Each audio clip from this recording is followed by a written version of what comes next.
Stage మీద ఉన్న నాయకులకి, అధికారులకి, స్టేజీ ముందర ఉన్నటువంటి అధికారులకు, నాయకులకు, ఇక్కడ ఇచ్చేసినటువంటి కిడ్నీ వ్యాధిగ్రస్తులు ఉన్నటువంటి రోగులు, తర్వాత వాటికి సంబంధించిన పేరెంట్స్ వాళ్ళందరికీ కూడా పేరు పేరున ఇక్కడ ఉన్నటువంటి వాళ్ళందరికీ పేరు పేరున నమస్కారాలు తెలియజేస్తా ఉన్నాను.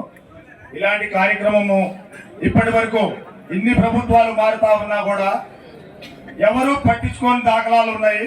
అలాంటి సందర్భంలో విజయవాడ పార్లమెంట్ సభ్యులు వారు కేశినేని ఫౌండేషన్ ద్వారాగా న్యూట్రిషన్ ఫుడ్ అందించడం, గతంలో డయాలసిస్ పేషెంట్ 10,000 రూపాయలు అందించడంలో ఆయన గొప్పతనం మన అందరి ముందు కనపడతానే ఉంది. ఇలాంటి వాళ్ళకి ఎలాంటి ఫ్రూట్స్ ఇవ్వాలి ఏంటని చెప్పేసి హాస్పిటల్స్ కానీ వాటికి కానీ తెలియజేస్తూ ఇలాంటి కార్యక్రమానికి పబ్లిక్ లో ఈ రకంగా ఉపయోగపడుతూ చేస్తున్నటువంటి చిన్ని గారికి ఏకొండూరు మండల తెలుగుదేశం పార్టీ తరఫున, ఏకొండూరు మండల గిరిజనుల తరఫున ప్రత్యేకమైన ధన్యవాదాలు. అలాగే కలెక్టర్ గారికి, ఆర్టీఓ గారికి, ఇతర నాయకులు కూడా పేరు పేరున ప్రత్యేకమైన ధన్యవాదాలు తెలుపుకుంటూ ఇలాంటి కార్యక్రమాలకి మీరు ఎన్నట్టు ఉండి మాకు తోడ్పాటు చేస్తారని, ముందుగా ఇలాంటి ఇబ్బందులు లేకుండా మమ్మల్ని కూడా మీలో కలుపుకుంటూ మిగతా గ్రామాల వాళ్ళతో పాటు, మిగతా మండలాల వాళ్ళతో పాటు, మిగతా నియోజకవర్గాలతో పాటు మమ్మల్ని కూడా అభివృద్ధి పదంలో ముందు నడిపిస్తారని చిన్ని గారిని ఈ సభాత్మకంగా పాదాభివందనం చేసుకుంటూ నమస్కారం తెలియజేసుకుంటూ సెలవు తీసుకుంటాను. ఈ అవకాశం ఇచ్చినందరికీ పేరు పేరున ధన్యవాదాలు తెలియజేసుకుంటా ఉన్నాను. జై హింద్, జై తెలుగుదేశం, జై చంద్రబాబు, జై. గౌరవ ఎంపీ గారి దృష్టికి పెట్టాం. ఎంపీ గారు కూడా త్వరలో మీ యొక్క సమస్యకి శాశ్వత పరిష్కారం చూపించే దిశగా అడుగులు వేస్తున్నారు. దానికి ఉప ముఖ్యమంత్రి గారు, అలానే ముఖ్యమంత్రి చంద్రబాబు నాయుడు గారు, అలానే కేంద్రం నుంచి నరేంద్ర మోడీ గారు కూడా పూర్తి సహాయ సహకారాలు అందిస్తున్నారు. కాబట్టి ఏదైతే ఈ సమస్యకి శాశ్వత పరిష్కారం దిశగా ఇది అవ్వాలంటే కృష్ణా జలాలను అందించాలనే కార్యక్రమంతో జల్ జీవన్ మిషన్ అనే కార్యక్రమం ద్వారా గత ప్రభుత్వ హయాంలోనే అసలు 2,500 కోట్లు 25,000 కోట్లతో కేంద్ర ప్రభుత్వం నీళ్ళు వస్తే మురిగిపోయింది. 400 కోట్లు వాడుకున్నారు అప్పటి ప్రభుత్వంలో. కానీ ఇప్పుడు చంద్రబాబు నాయుడు గారు, డిప్యూటీ సీఎం పవన్ కళ్యాణ్ గారి చొరవతో మళ్ళీ కేంద్రానికి వెళ్ళి అదే 25,000 కోట్లని మళ్ళీ వెనక్కి తీసుకురావడం జరిగింది. ఇది వాస్తవం. కాబట్టి ఈ కూటమి ప్రభుత్వం ఏదైతే మిమ్మల్ని అట్లా వాడుకొని, లేదంటే ఎన్నికలప్పుడు మీకు హామీలు చేసేసి వదిలేసే పరిస్థితి అయితే కాదు. మీ సమస్యకి శాశ్వత పరిష్కారం చూపించడానికి మీ వైపు నుంచి, అవసరమైతే ఆ పక్క నుంచి జనసేన గొంతుగా మేము ఎప్పుడు అధికార పక్షంలో ఉన్నా కానీ ప్రతిపక్షంగానే మా గొంతు వినిపిస్తామని.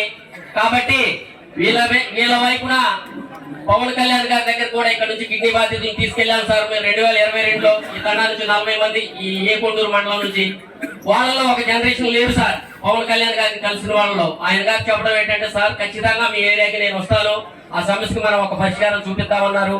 మీరే పెద్దలుగా ఏం చేస్తారో తెలియదు సార్. ఖచ్చితంగా డిప్యూటీ సీఎం గారిని ఒకసారి మా ఏరియాకి తీసుకొస్తే వెనకబడినటువంటి ఈ తిరువూరు నియోజకవర్గం అటు తెలంగాణలో కలవాలా, లేదంటే అటు ఇటు కాని పరిస్థితిలో ఉంది సార్. మరి ఖచ్చితంగా మీరు మంచి పనులు చేసుకొని ఈ నియోజకవర్గ ప్రజల్ని బయట వేయాలని. కిడ్నీ సమస్య అనేది ఇవాళ పోదండి. నేను చెప్తున్నా, ఆ జనరేషన్ అయిపోయింది. 2022లో కలిసి 40 మందిలో నాకు తెలిసి ఒక 10-12 మందే ఉన్నారు. ఆ ఫోటోలు, వీడియోలు అన్నీ ఉన్నాయి. పవన్ కళ్యాణ్ సారు దగ్గరికి తీసుకెళ్ళాము ఇక్కడ నుంచి బాధితుల్ని. కాబట్టి దీన్ని ఏదో గిరిజనులకు వచ్చింది, వాళ్ళ ఆహారపు అలవాట్లు తేడా ఇది అనుకోకుండా ఉంది. గిరిజనులకు వచ్చింది పక్కిళ్ళు మన ఇంట్లోకి రాదా ఏంటి? అది గిరిజనులు వాళ్ళ ఆహారపు అలవాట్లు అనేది అది కరెక్ట్ కాదు. ఖచ్చితంగా అధికారులు కూడా దీని మీద పూర్తి స్థాయిలో దృష్టి పెట్టి, ఆర్డబ్ల్యూసీ అధికారులు ముఖ్యంగా తాగునీటి విషయంలో కానీ, జల్ జీవన్ మిషన్ ద్వారా ఇచ్చేటటువంటి పైపుల విషయంలో కానీ, ఎప్పుడో పూర్వకాలంలో వేసిన పైపులు ఉన్నాయి సార్. అది ప్రజాప్రతినిధులందరూ కూడా మన దృష్టికి తీసుకొస్తున్నారు, వాటికి లింక్ చేశారని. కాబట్టి ఏదో ప్రభుత్వ నిధులు వస్తున్నాయి కాబట్టి దాన్ని మనం తూతు మంత్రంగా చేద్దామని కాకుండా 5 శాఖలకి డిప్యూటీ సీఎం గారు ఉన్నారు. ఆయన పరిధిలోనే ఉంది, మా అధినేత యొక్క పరిధిలోనే ఉంది. కాబట్టి ఖచ్చితంగా మీరు కిడ్నీ బాధితులందరికీ కూడా అండగా ఉంటారని ఆశిస్తూ తక్కువ సమయం. చాలా సంతోషకరమైన విషయం. ఎందుకంటే అంతకుముందు 5 సంవత్సరాలు తెలుగుదేశం పార్టీ అధికారం లేనప్పుడు ఇక్కడ ఈ కిడ్నీ బాధితులు ఉన్నారన్న ఆలోచనే కూడా మర్చిపోయారు. ఇవాళ తెలుగుదేశం పార్టీ అధికారంలోకి వచ్చిన తర్వాత, అధికారంలోకి రాకముందు కానీ ఇప్పుడు ఎంపీగా లేకపోయినా ఒకప్పుడు అంతకుముందు ఎంపీగా లేని టైంలోనే ఈ ఏకొండూరు మండలానికి కిడ్నీ బాధితులకి మన ఎంపీ సిన్ని గారు ఏ కార్యక్రమాలు చేశారనేది కూడా ప్రతి ఒక్కరు కూడా ఆలోచించాల్సిన అవసరం ఉంది. ఇవాళ ఈ సభా వేదిక మీద ఉన్న మన కలెక్టర్ గారు కానీ, ఆర్టీఓ గారు కానీ, ఇక్కడ నాయకులు కానీ, ప్రతి ఒక్క నాయకులు కార్యకర్తలు అందరూ కూడా, బాధితులు కూడా అందరూ కూడా ఆలోచించాల్సిన అవసరం ఉంది. ఎందుకంటే ఇక్కడ విజయవాడ పార్లమెంట్ పరిధిలో ఎంతో మంది ఎంపీలు చేశారు. అదే ఇవాళ ఈ ఎంపీ కేసీఆర్ చిన్ని గారు వచ్చిన తర్వాత ఈ ఏకొండూరు మండలం తండాలకి ఒక్కొక్క కిడ్నీ బాధితులకి డయాలసిస్ ఉంటే 10,000 రూపాయలు, అదే పర్సెంటేజ్ కన్నా 4% 5% ఉంటే ప్రతి ఒక్కరికి కూడా ఎంపీగా నిలబడక ముందే 3,000 రూపాయలు ఇచ్చి ఆ రోజు అందరికీ కిట్లు అప్పు చెప్పారు. మంచి ఆహారం కావాలి, ఆ ఆహారం తింటేనే కిడ్నీ బాధితులు అనేది కొందరు ముందుకెళ్తారు అన్న ఆలోచన మన ఎంపీ కేసీఆర్ సిన్ని గారే ఈ అనేది ముందుకు తీసుకొస్తున్నారు. ఏకొండూరు మండలాన్ని ఇవాళ వాటర్ పైప్ లైన్ 5 సంవత్సరాలు నిద్రపోయారు. ఈ అధికారంలోకి వచ్చిన తర్వాత ఎంపీ కేసీఆర్ సిన్ని గారు వాటర్ పైప్ లైన్ ఎంత స్పీడ్ గా జరుగుతుందో కూడా ప్రతి ఒక్కరు కూడా ఆలోచించాల్సిన అవసరం ఉంది.